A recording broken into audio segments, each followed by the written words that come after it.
Be vegan, make peace, do good deeds. Heaven, Godspeed.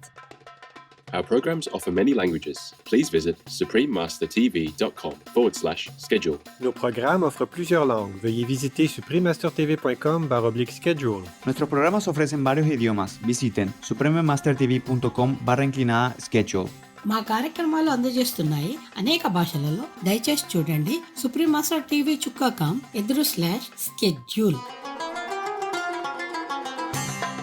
She was the first member of the Ptolemaic rulers to learn the Egyptian language, and she also embraced many of her country's ancient customs, all of which made her a popular ruler. Her Majesty Queen Cleopatra VII, Philopator, The Life of the Powerful Egyptian Pharaoh, Part 2 of 2. Continue watching to find out more.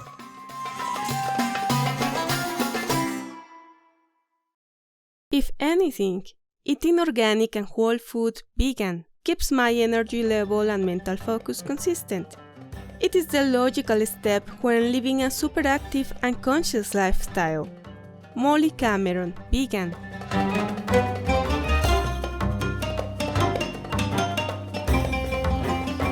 During your visit to the Golden Lands of Egypt, you may hear Izayak, that means how are you in Egyptian Arabic. Beloved viewers, I am Kamuzu. With joy and friendship, the faithful Egyptian people send you sincere greetings. Welcome to part 2 of our two-part program, Her Majesty Queen Cleopatra VII, Philopator, The Life of the Powerful Egyptian Pharaoh. One of the most recognizable figures in human history, Her Majesty Queen Cleopatra has become a symbol of charm and beauty. However, her true legacy lies in her exceptional abilities as a savvy and tactful politician, as well as a skilled diplomat and negotiator. Genius, courage, and originality ran in her blood. In 44 BC, Queen Cleopatra returned to Alexandria, Egypt. After her visit to Rome came to an abrupt end with the untimely passing of her ally and lover, Roman general and statesman Julius Caesar. Subsequently, Julius Caesar's right-hand man Mark Antony, grandnephew Octavian, and friend Lepidus joined forces in pursuit of those responsible for his death. They asked for Egypt's support, which Her Majesty Queen Cleopatra gave. By 42 BC, much of the power in Rome was divided between Mark Antony in the east and Octavian in the west.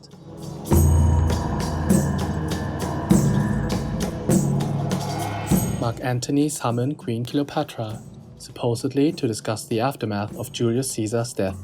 They met at his headquarters in the now-famed city of Tarsus in the Roman province of Cilicia.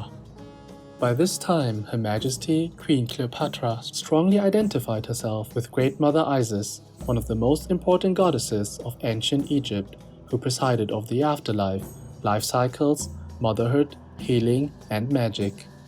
It is recounted that Queen Cleopatra sailed up the Cydnus River in her elaborate golden barge, adorned with purple sails and silver oars. Sitting beneath a glittering canopy, she was dressed as the goddess Isis, with attendants playing the flute and sweet-smelling incense burning.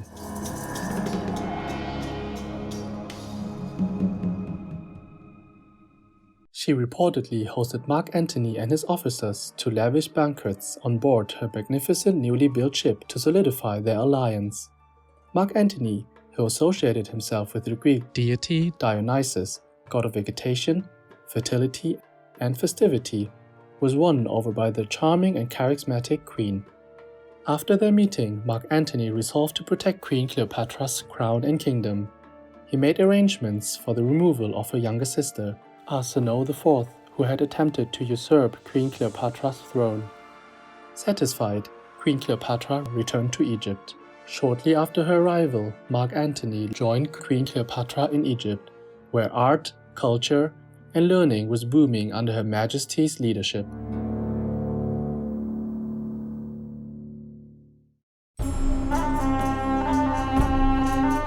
It is said that the pair spent the 41 to 40 BC winter in Alexandria, living a life of abundance and enjoying the theatrics. One of their favorite activities was reportedly wandering the streets of the city in disguise. In 40 BC, Queen Cleopatra then gave birth to twins, whom she named Alexander Helios, meaning sun, after Alexander the Great, and Cleopatra Selene, meaning moon. Meanwhile, Mark Antony was forced to marry Octavian's sister, Octavia Minor, and to prove his loyalty to Octavian, he did not see Queen Cleopatra for the next 3 years. Egypt had grown more prosperous under Queen Cleopatra's reign. She had put all her knowledge to good use and restored the kingdom of Egypt to its most glorious days, and more. Her Majesty, Queen Cleopatra, had become the richest woman in the world and likely the richest person in her time. Though her native language was Koine Greek, she spoke as many as a dozen languages, including those of her annexed states.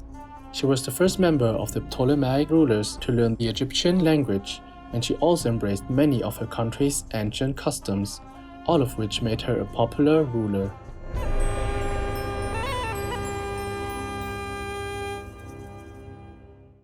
Mark Antony summoned Queen Cleopatra to Antioch, Syria, in 37 BC, where he allegedly saw his twins for the first time. He sought the queen's financial support against the kingdom of Parthia and in exchange granted Queen Cleopatra much of Ptolemaic Egypt's eastern empire, including Cyprus, Crete, Cyrenaica or Libya, and large portions of Syria and Lebanon. In 36 BC, Queen Cleopatra accompanied Mark Antony as far as the city of Zeugma and his way to Parthia.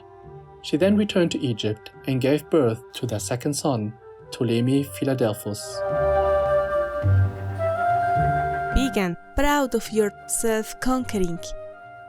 Wonderful viewers, we'll take a few moments to pray for a peaceful world and return soon here on Supreme Master Television.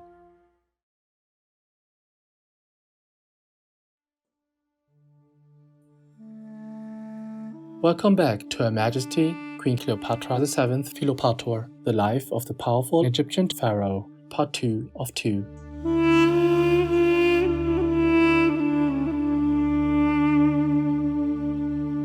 In 34 BC, Mark Antony and Queen Cleopatra celebrated the donations of Alexandria.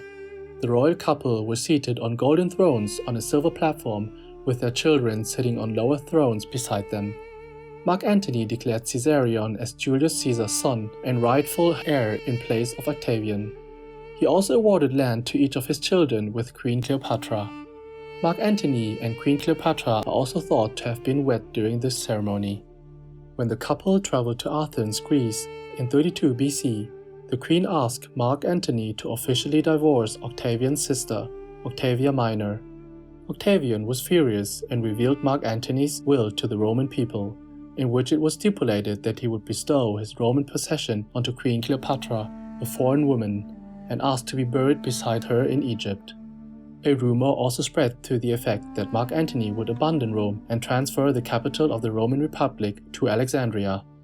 Octavian pursued the pair, and in 30 BC he invaded Egypt and fought them in Alexandria.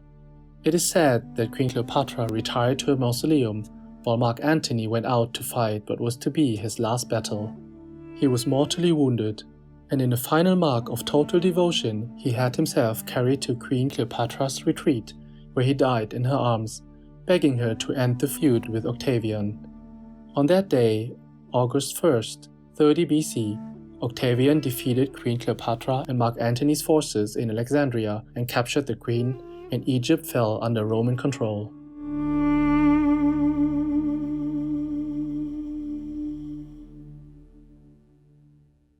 Soon after, Queen Cleopatra passed away.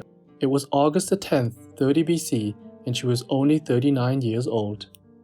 According to her wishes, Her Majesty Queen Cleopatra's body was buried alongside Mark Antony's. She had been Queen of Egypt for 22 years and Mark Antony's partner for 11 years. More than 2,000 years after her death, Queen Cleopatra's legacy lives on in both ancient art forms such as busts, statues, paintings, coinage, and reliefs, and in modern art plays, novels, operas, ballets, films, and iconic imagery. Queen Cleopatra VII's life inspired Shakespeare, and more recently in 1963, a Hollywood movie called Cleopatra starred the legendary Elizabeth Taylor. It was believed to be the most expensive movie ever made at that time. However, the depiction of the Queen of the Nile as a woman of exotic beauty who uses seduction to bend powerful men to her will was one largely conveyed by Roman men to found their claims about Mark Antony's anti-Roman behavior.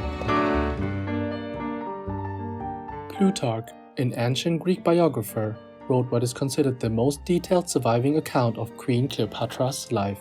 He claimed that it was her melodious voice and irresistible charm that made her so well liked. A reconstruction of her head has been computerized from ancient Egyptian coins. She wore her hair melon style and tied in a low bun with a diadem around her head, a cloth symbol of royalty, attesting to the fact that she was much more interested in being a good ruler than a beauty icon. Arab historian al-Masudi described her as a sage and a philosopher who elevated the ranks of scholars and enjoyed their company. In the book Egyptology, The Missing Millennium, Ancient Egypt in Medieval Arabic Writings, historian Dr. Okasha El-Dali presents evidence from studies of a neglected 1,000-year period of Arab scholarship, showing they often referred to Cleopatra as the virtuous scholar, and cited scientific books written by her as the authoritative works in their field. Dr. El-Dali wrote, "One remarkable omission from all the medieval Arabic sources that I have studied is any reference to Cleopatra's seductive physical beauty. The most interesting aspect of her image is that of a scholar who made significant contributions in the fields of alchemy, medicine, and mathematics. She is shown conducting courtly seminars attended by scientists from different fields at which she contributed to the discussions as a polymathic scientist." One testimony mentioned that in Queen Cleopatra's daily life, she was always thinking, "How can I make people's lives better? How can I complete the mission that God entrusted me with?" Indeed, Queen Cleopatra benevolently cared for the people and led her kingdom with considerable intelligence, strategic skills, and foresight. To this day, Her Majesty's immensely noble character, power, and grace as Queen of Egypt continues to win the hearts of many.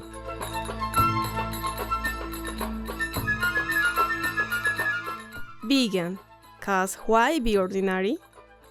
Elegant viewers, thank you for your gracious presence today. Coming up next is the versatile rice paper, part 2 of 2, olaxis or Vietnamese jicama and tofu rolls, fried spring rolls and grilled rice paper with jackfruit salad, right after noteworthy news, here on Supreme Master Television. May heaven shower you with an abundance of joy every day. Be vegan, make peace, do good deeds, hell not reach. Our programs offer many languages. Please visit suprememastertv.com/schedule and suprememastertv.com/MOS.